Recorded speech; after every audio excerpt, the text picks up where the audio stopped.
साथियों नमस्कार।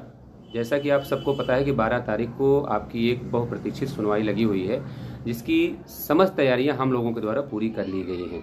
लेकिन अभी भी एक चीज़ का जो निराशाजनक करने वाली बात यह है कि वही व्यक्ति, वही भाई बहन सहयोग कर रहे हैं जो अब तक लगातार करते चले आए हैं। हमारे वे भाई बहन जिन्होंने अभी तक सहयोग नहीं किया है, उनसे ये गुजारिश है कि आप इस अंतिम समय में अपना सहयोग जरूर कर दीजिए, क्योंकि 12 तारीख को क्या होगा ये किसी को पता नहीं है।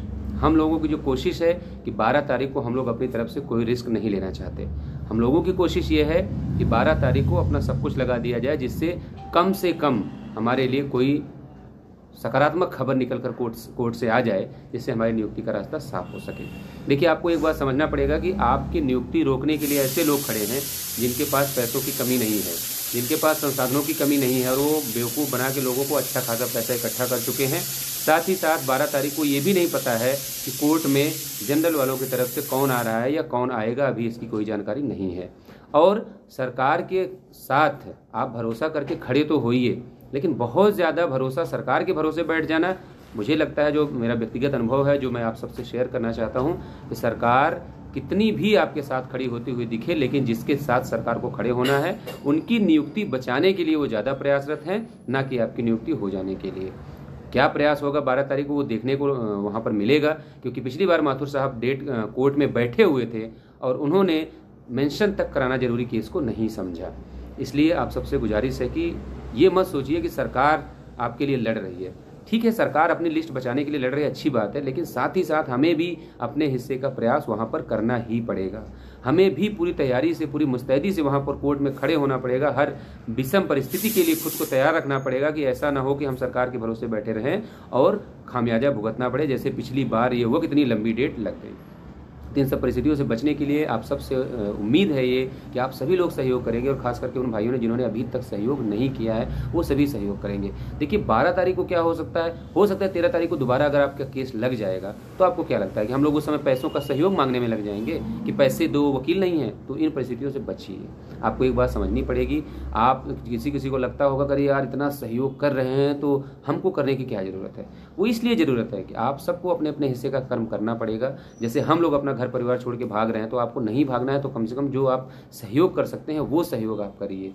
हम सभी लोग अपनी नियुक्ति के लिए बिल्कुल प्रयासरत हैं, और कल दोपहर 12 बजे हर हाल में ट्विटर के लिए बिना कोई बहाना बनाए आपको कम से कम 200 ट्वीट अभी से, आज से इस वीडियो को देखने के बाद से सेव करने शुरू कर देना है।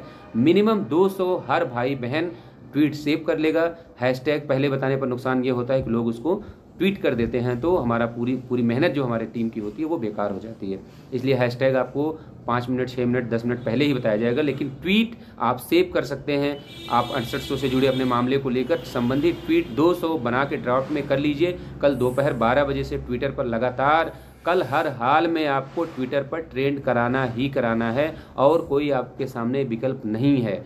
कल अगर शाम तक, हम दोपहर से लेकर शाम तक अगर अपने मुद्दे को ट्रेंड में लाने में सफल रहें, तो यकीन मानिए उसका बहुत इफेक्ट पड़ेगा, बहुत फर्क आएगा उसका।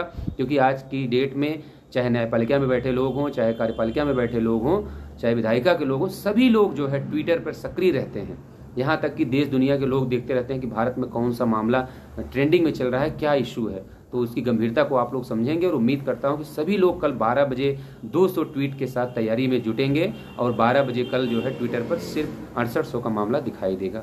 ऐसी हम सभी आपसे उम्मीद कर रहे हैं, और पूरी उम्मीद है कि इस आखिरी वक्त में आप जो है ट्विटर पर भी सहयोग करेंगे। साथ ही साथ जो सहयोग आपका आर्थिक सहयोग, जो आपकी हिस्सेदारी है, वो आपको देनी ही देनी है। देखिए, ऐसा नहीं है कि लड़ने वाले लोग नहीं रहेंगे, लेकिन ना कोई शान वर्मा बनेगा जो मथुरा से सब कुछ छोड़ के अपना यहाँ लखनऊ में आके आपके हिस्से की लड़ाई लड़ेगा, ना कोई रीना यादव बनेगा कि अपना इलाहाबाद में पढ़ाई लिखाई छोड़ के वहाँ का रूम पे ताला लगा के यहाँ लखनऊ में आके भाग दौड़ करेगा, ना हम लोगों जैसा कोई सनक लेके चलेगा कि नहीं, जब तक लक्ष्य मिल नहीं जाता तब तक हमें जो है लड़ना ही लड़ना है। तो इन सब चीज़ों को आपको समझना पड़ेगा। तमाम ये जो आपके आंदोलन के भाई हैं, जो लगातार यहाँ पर 100 दिनों से भी ज़्यादा, 115 दिनों से ज़्यादा यहाँ पर अपना समय दे रहे हैं, ये जितनी जल्दी सफलता मिल जाएगी उतनी जल्दी इनको भी अपने अपने घर परिवार में जाने का मौका मिलेगा। और जिस दिन इन लोगों ने हार मान ली, उस दिन यकीन मानिए कोई आपके हिस्से की लड़ाई लड़ने को तैयार भी नहीं होगा। मैं तो ये मानता हूँ, इस बात को मानता हूँ कि इन लोगों जितनी मेहनत हम लोग भी सक्षम नहीं है कि कर पाएँ, जितनी धैर्य के साथ, जितने संयम के साथ और जितनी जीवटता के साथ ये अपने लक्ष्य के प्रति लगातार इतनी भीषण गर्मी में भी इको गार्डन में अपना आंदोलन ये लगातार चला रहे हैं। तो आप सबको इनकी मेहनत का भी ध्यान रखना है और कोशिश ये करनी है कि कम से कम इनका मनोबल ना टूटे। और रही बात वकीलों की, कोर्ट के मामले में आप जानते हैं, एक विशेष बात मैं आपको बताना चाहता हूँ। मैं कभी कभी मेरी बहुत इच्छा होती है कि मैं सारी बातें खोल के आपके सामने रख दूं, लेकिन मजबूरी ये है कि अभी नियुक्ति पत्र नहीं मिला है, अभी बहुत बवाल खड़ा हो सकता है, इसलिए नहीं कह पाता मैं आपसे। ये लिस्ट कैसे आई है, जिस दिन आप इसको जान जाएंगे उस दिन शायद आपको अपने निर्णय पर पछतावा होगा कि काश हमने सहयोग किया होता, तो आज हमें इतना लंबा इंतजार ना करना पड़ा होता, हमारे इतने पैसे नुकसान में ना गए होते जितनी हमारी प्रति महीने की सैलरी का नुकसान हो रहा है। और हमारे समाज में परिवार के लोगों को जो एक जिंदगी जीनी पड़ रही है कि बेरोजगारी का ठप्पा लेकर, शायद वो हमें देखना ना पड़ता। तो बहुत सारी बातें ऐसी हैं जो मैं चाह कर भी सोशल मीडिया पे नहीं कह सकता कि लिस्ट कैसे कैसे लाई गई, किन किन परिस्थितियों में लिस्ट निकली है, कैसे कैसे कहाँ कहाँ क्या क्या करके लिस्ट आई है। उन सब बातों को अगर सोशल मीडिया पे काश मैं आपके सामने रख पाता तो मुझे पूरा यकीन था कि आपके पास मुझे या टीम के किसी मेंबर को आपको ये ना कहना पड़ता कि आप सहयोग करिए। बहुत विषम परिस्थितियों में बहुत कुछ करके तब जाके ये लिस्ट आई है। इसलिए आपको समझना है कि अगर इस पर नियुक्ति पत्र लेना है तो आपके पास और कोई विकल्प नहीं, आपको सहयोग करना ही पड़ेगा, इसके अलावा कोई विकल्प नहीं है। तो मुझे उम्मीद है कि आप जब भी इस वीडियो को देखेंगे, जिन भाइयों बहनों ने अभी सहयोग नहीं किया वो सिर्फ इस बात को देखकर खुश है कि चलो फला ने सहयोग कर दिया, तो मुझे पूरी उम्मीद है कि वो भी जब इस वीडियो को देखेंगे इस गंभीरता को समझेंगे और जैसे लिस्ट निकल कर आई वैसे नियुक्ति पत्र तक पहुँचने के लिए आप अपने हिस्से का सहयोग जरूर करेंगे।